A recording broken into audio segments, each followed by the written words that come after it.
I don't know how far you want to go. Here's the first essence of life, and that is self-preservation. To produce enough to take care of yourself. The instructions given right to the couple that left the Garden of Eden. One was to multiply. It's a lonely place with only 2 people. But here were the next instructions: to be fruitful. How fruitful, how productive should one be? And here's number 1: to produce enough to survive. To produce enough to take care of yourself. And self-care is important. If you're flying on an airplane, the flight attendant says if for some reason we run out of oxygen, these oxygen masks will fall from the ceiling, and if you have children with you, quickly take care of them, then take care of yourself. No. No. No. They say what? Put your mask on first. Put your mask on first. See to your survival first. Then you'll be more capable of taking care of the survival of your children. Isn't that interesting? My father had an interesting saying. He said, "Son, right after me, you come first." Wow, that's okay. I was in business with Bob Cummings, the old movie star. We were in the health and nutrition business together back in the 60s, 61, 2, 3. Bob had an interesting saying. Here's what he said: "I'll take care of me for you. Will you please take care of you for me?" So the first challenge in life is to take care of yourself. It is to survive.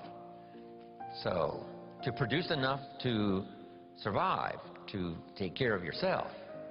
But now what's next? Well, all alone, it's a lonely life. So let's say the man now chooses a partner.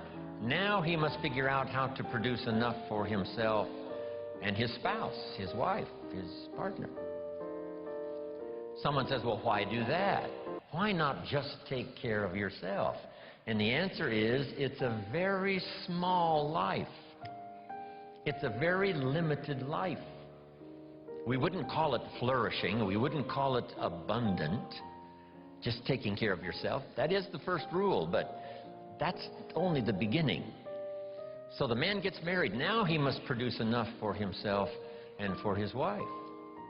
And here's the key phrase to make a note of: to live the higher life. A life of togetherness.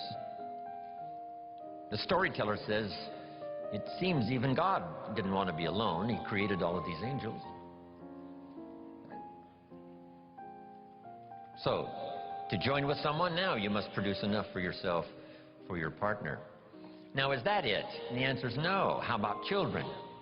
Let us have children. That's a unique experience. So now if the man has a wife and now he has children, here's the challenge: to produce enough for himself and his family.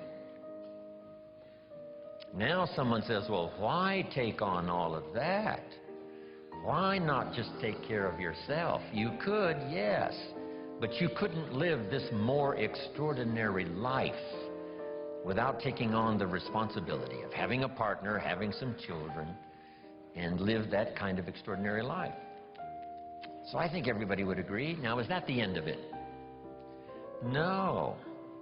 Here's the next challenge: to produce more than you need for yourself and for your family. Someone says, "Well, now why start being ridiculous here?"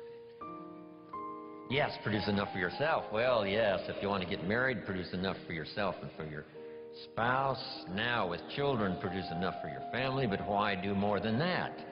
And jot down the answer: to live a more extraordinary life.